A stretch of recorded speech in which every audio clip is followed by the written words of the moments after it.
Ieklausīsimies svēto rakstu lasījumā no 127. psalma. 127. psalms, un tur ir šādi kunga vārdi. Salamana augšupceļa dziesma. Ja kungs neuzceļ namu, veltīgi pūles tā celtnieki. Ja kungs nesargā pilsētu, veltīgi nomodā sargs. Veltīgi jūs ceļaties agri un vēlu mitējaties strādāt. Jūs, kas ēdat bēdu maizi. Saviem mīļajiem viņš tikpat daudz dos miegā. Redzi, balva no kunga, dēli, alga no viņa klēpja augļi. Kā bultes stiprinieka dēlnā, tā dēli dzemdēti jaunībā. Svētīts vīrs, kam tādu pilns bultu maks. Viņš nebūs kaunā, kad runās ar naidniekiem vārtos. Šis ir tā kunga vārds. Pielūgsim Dievu. Tēvs, mēs Tev pateicamies, kungs, par to, ka Tu esi devis savu vārdu, un Tavs vārds ir patiesība.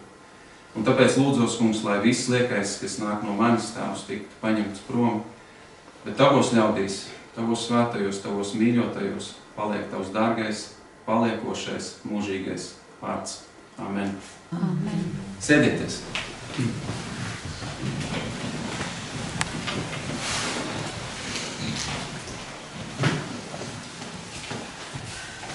Ir jāatzīst, ka mēs dzīvojam ļoti interesantā laikmetā, kur tehnoloģijas mums sniedz pamatīgas iespējas visdažādākajās dzīves jomās. Mani vienmēr ir fascinējuši cilvēki, izgudrojumi un risinājumi visdažādākajās nozarēs un īpaši celtniecībā. Ir interesanti vērot, kā salīdzinoši īsā laikā tiek uzbūvētas visdažādākās ēkas, sākot no vienkāršām dārza mājiņām līdz pat masīviem daudzdzīvokļu ēkām un torņiem. Kopš šīs pasaules radīšanas cilvēki visos laikos ir nodarbojušies ar šo jautājumu. Jau 1. Mūzes grāmatā 11. nodaļā mēs lasām, ka viņiem bija ķieģeļi akmeņu vietā un bitumens javas vietā. Viņi teica, iesim, celsim pilsētu un torni, tā virsotne, lai ir debesīs. 3. un 4. pants. Tātad jau pašā sākumā, pēc tam, kad uz zemes veidojās Noās paudzes, cilvēki bija atklājuši veidu, kā izgatavot ķieģeli, kuru izmantot celtniecībā. Un tā aizsākās celtniecība tehnoloģijas un joprojām attīstās līdz pat mūsdienām. Psalma autors, manuprāt, 1. pantā grib uzsvērt ko ļoti svarīgu. Tur ir teikts, ja kungs neuzceļ namu, veltīgi pūlās tā celtnieki. Šajā psalmā nav teikts, ka cilvēkam neizdosies uzcelt māju, draudzes ēku vai jebkuru citu celtni. Taču psalma autors norāda, ka celtnieks veltīgi nopūlās savā darbā, ja tas nav ar kunga svētību. Ja Dievs neiesaistās celtniecības projektos, tā ir bezjēdzība, jo tam nav svētība no suverēnā Dieva. Citiem vārdiem, Dieva priekšā tā ir tukšība un dzīšanās pēc vēja. Ja kāds esat lasījuši Salamana mācītāji, tur ir ļoti daudz pamācības, un šie ir arī viņa vārdi. Nākamā lieta, par kuru gribu, ka mēs padomājam, ir drošība. Drošības aspekts pārklāj mūsu ikdienas visdažādākās sfēras. Mēs dzirdam tādus terminus kā ugunsdrošība, elektrodrošība, ūdens drošība, militārā drošība un citus terminus. Un aiz katra šī termina ir sekcijas, kas paskaidro šī vārda nozīmi. Arī šī psalma autors runā par drošību, bet kādu? Tur ir teikts, ja kungs nesargā pilsētu, veltīgi nomodā sargs. Būsim godīgi, mēs vēl neesam jaunajās debesīs un jaunajā zemē, kur par drošības jautājumiem mums vairs nevajadzēs satraukties. Taču šajā pasaulē šī ir vitāli svarīga joma, kas saistās ar cilvēka dzīvības sargāšanu. Drošība nav drošības pēc. Tā ir nepieciešamība šajā grēcīgajā pasaulē, lai sargātu cilvēku dzīvību, kurai tā ir piešķīris Dievs. Pilsētas aizsardzības sistēmai ir svarīga loma, lai tā spētu pasargāt cilvēku dzīvību no ienaidniekiem. Un arī šajā psalmā nav teikts, ka cilvēks nevar veidot aizsardzības sistēmu, kas tajā laikā sastāvēja no sardzes, kura dežūrēja arī dienas tumšajā laikā. Nē. Pilsētām un valstīm ir iespēja aktīvi iesaistīties aizsardzības sistēmas veidošanā, bet ja tas tiek darīts bez Dieva svētības, tā ir bezjēdzība un dzīšanās pēc tukšuma. Tam nav nozīmes. Abos gadījumos gan celtnieks, kurš būvē, gan sargs, kurš apsargā, dara to veltīgi, ja tam nav Dieva svētības. Un tālāk mēs lasam 2. pantā: veltīgi jūs ceļaties agri un vēlu mitējaties strādāt. Jūs, kas ēdat bēdu maizi. Šajā brīdī psalmists pievēršās 3. jomai, kur ir nepieciešamība ikvienam cilvēkam pēc tam, kad māja ir uzcelta, pilsēta ir izveidota un par drošību ir padomāts. Šī 3. lieta ir darbs. Darbs mums ir dots kā dāvana no Dieva un ir nepieciešams, lai mēs spētu rūpēties par ikvienu vajadzību. Jāsaka gan, ka mēs dzīvojam sabiedrībā, kur mēs patērējam lietas, kuras, manuprāt, mums nav vajadzīgas. Atsaucoties uz Pāvila vārdiem no Timoteja vēstules 6. nodaļas, patiesi lielu ieguvumu dod dievbijība ar pieticību. Tas nenozīmē, ka mums jābūt nabagiem, bet acīm redzot, tas vārds pieticība norāda uz kādām robežām mūsu dzīvē. Jo mēs nenieka pasaulē neesam ienesuši, tāpēc arī nenieka nevaram iznest. Bet, kad mums ir barība un apģērbs, tad ar to mēs pietiksim. Barība un apģērbs ir tās pamatlietas, kas mums ir nepieciešams. Mēs gribam būt apģērbti, mēs gribam būt pārduši. Bet, kas grib tapt bagāts, krīt kārdinājumā un valgā un daudzās bezprātīgās un kaitīgās iegribās, kas gāž cilvēkus postā un pazudināšanā. Jo visa ļaunuma sakne ir mantaskārība. Dažs labs tiektamies pēc tās ir nomaldījies no ticības un pats sev nodarījis daudz sāpju. Dzīšanās pēc mantas var novest cilvēku pie nomaldīšanās no ticības. Tik ļoti liela ietekme ir dzenoties pēc mantas.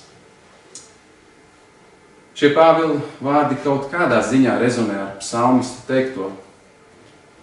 Psalmists nesaka, ka nevajag strādāt.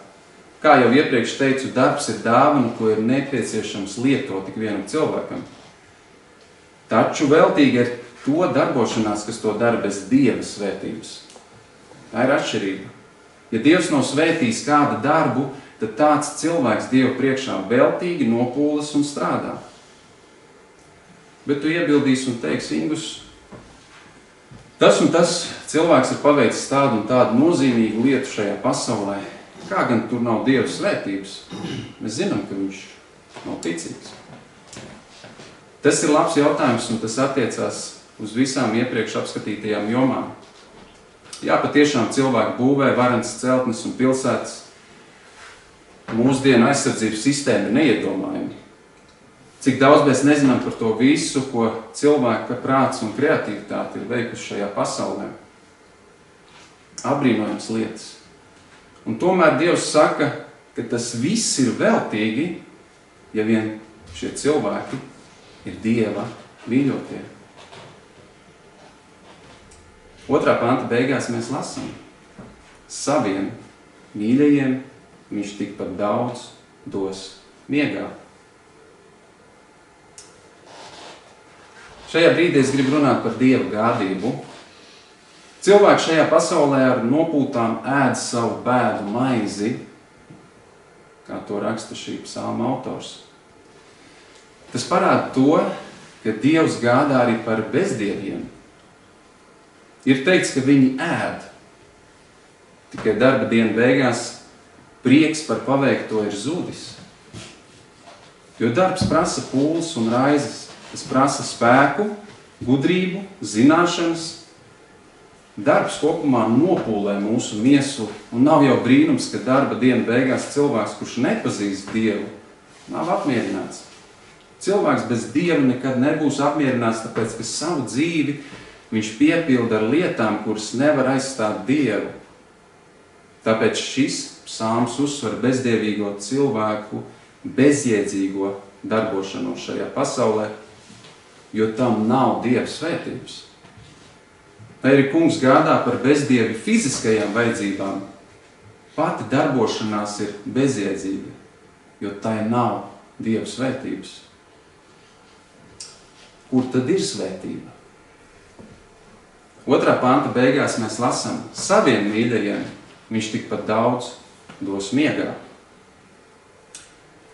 Kas ir Dieva mīļotie?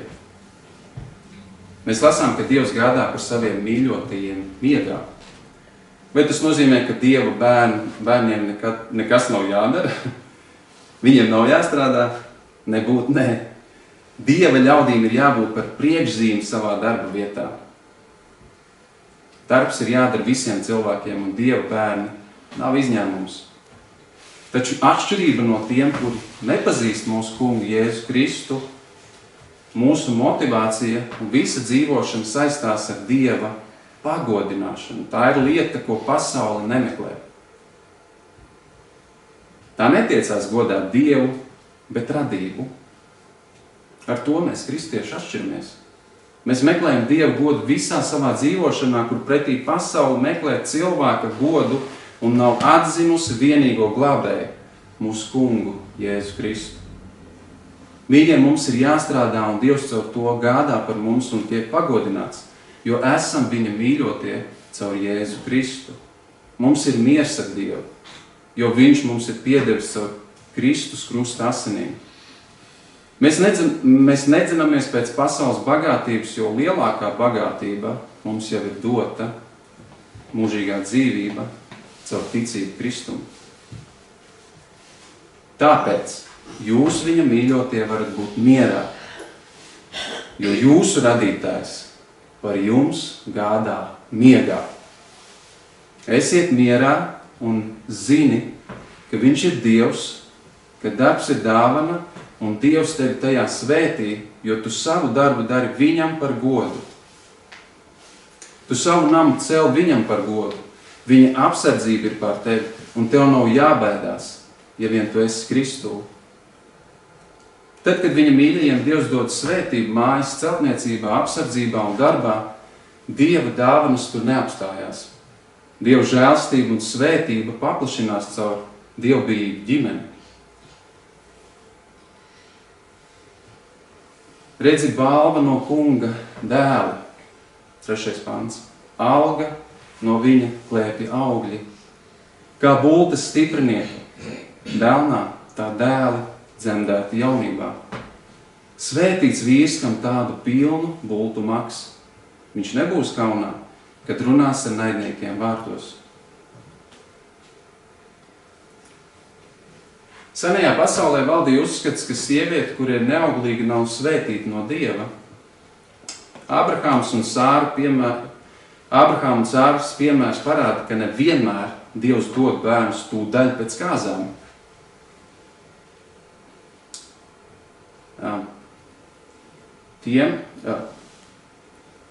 Viņu bērni iespējams bija tikai pēc, viņa pirmais bērns bija tikai pēc iespējams 60 vai 70 gadiem, kad viņu ģimenē ienāca Īzaks. Un, protams, mūsdienu kontekstā mēs domājam, es nevaru gaidīt 60 vai 70 gadus. Bet mūsu kompetencē suverēna Dieva priekšā nav noteikti, kad man būs vai nebūs bērns. Šajā nedēļā man bija brīnišķīgi iespēja būt ģimeņu nometnē, kur organizē mācītājs Edgars Deksnis, varbūt par viņu esat dzirdējuši, viņš ir arī sludinājis mūsu draudzē, ar sievu Aneti. Tur bija sabraukušas vairākas ģimenes un kādam pārim ilgus gadus nebija bērni.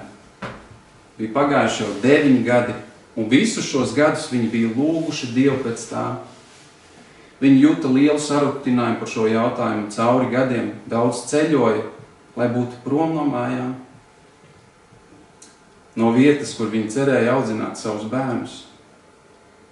Pusotru gadu atpakaļ šo jautājumu viņi uzticēja kādam vecākam kristiešu pārim, kuri par viņiem lūdza, lai Dievs dāvātu viņiem bērniņu.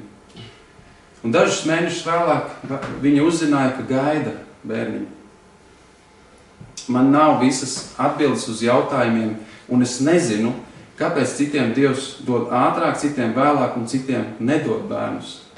Es zinu tikai to, ka neatkarīgi no situācijas un apstākļiem Dievs vienmēr ir uzticams, un mēs varam uz viņu paļauties vienmēr.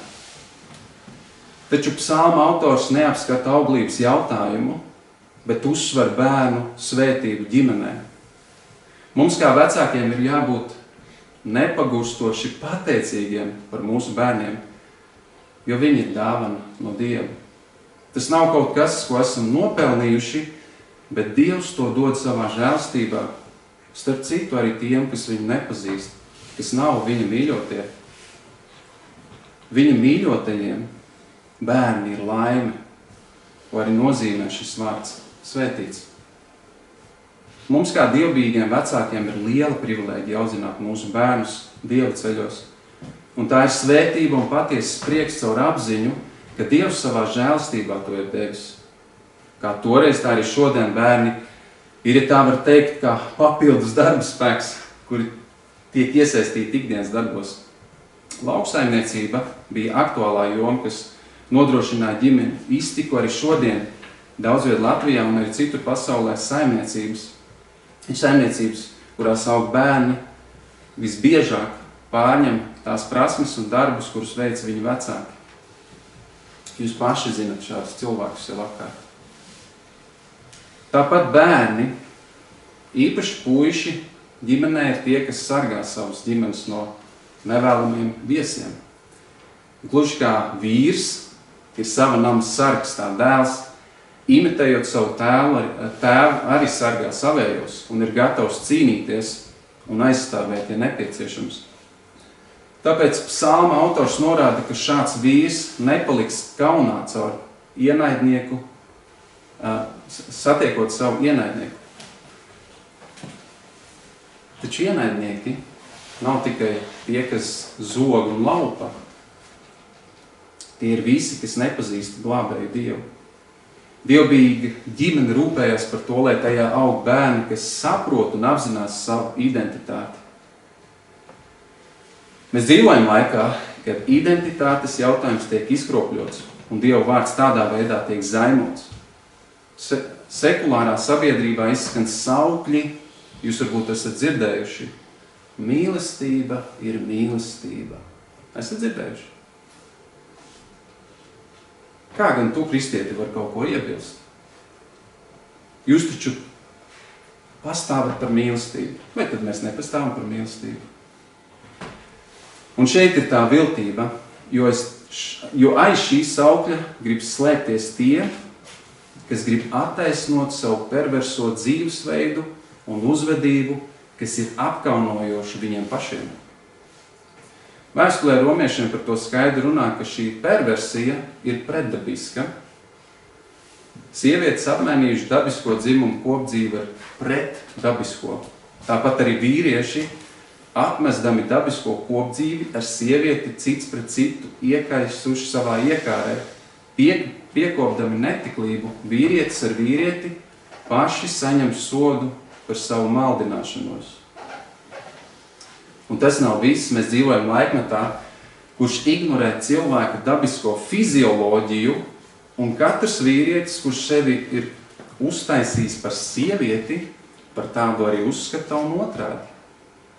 Acīm redzamais pat viņus vairs nepārliecina par savu identitāti. Bet, lai to pārveidotu, ir jāveic dārgas operācijas. Tik tālu cilvēks ir gatavs pretoties Dievam, lai pat gulētu uz operācijas gultas. Tas, ko es gribu teikt, ir šis. Mēs dzīvojam salauztā pasaulē, un mūsu ienaidnieks nesnauž.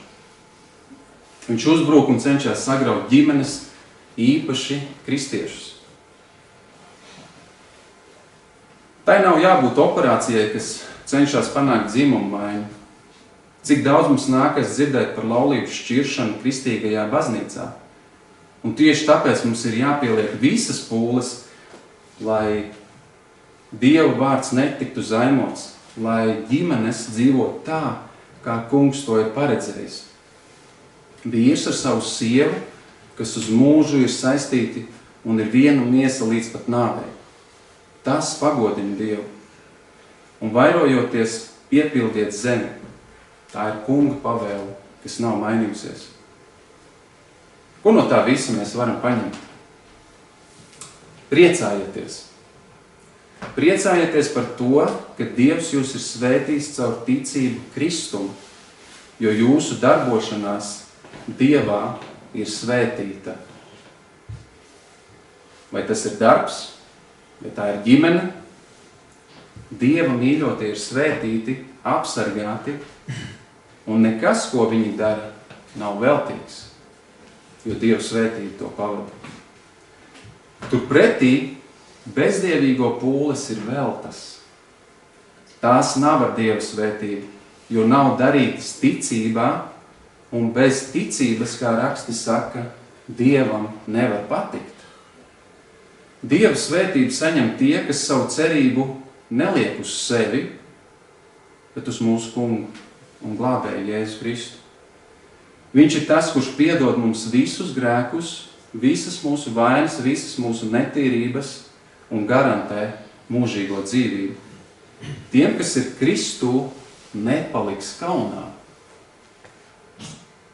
Ja tu esi ģimenes cilvēks, pasakies par savu ģimeni, pasakies par savu sievu, par saviem bērniem, apzinies, ka tu esi svētīts un laimīgs ar to, cik tev daudz ir dots. Ja tu nepazīsti Kristu, tad tas, uz ko Dievs tevi aicina, ir atgriezties no grēkiem un likt savu cerību un paļāvību uz Jēzu Kristu, kurš ir vienīgais glābējs no Dieva dusmām, kurus esam pelnījuši savu grēku dēļ. Pieņem šo Dievu doto dāvanu, savas dvēseles pestīšanu, savu ticību Dieva dēlam Jēzum Kristum. Es lūdzu tevi atgriezies un tici uz Kungu Jēzu Kristu, lai tava dzīve būtu jēgpilna un nozīmīga un Dieva svētīta. Amen.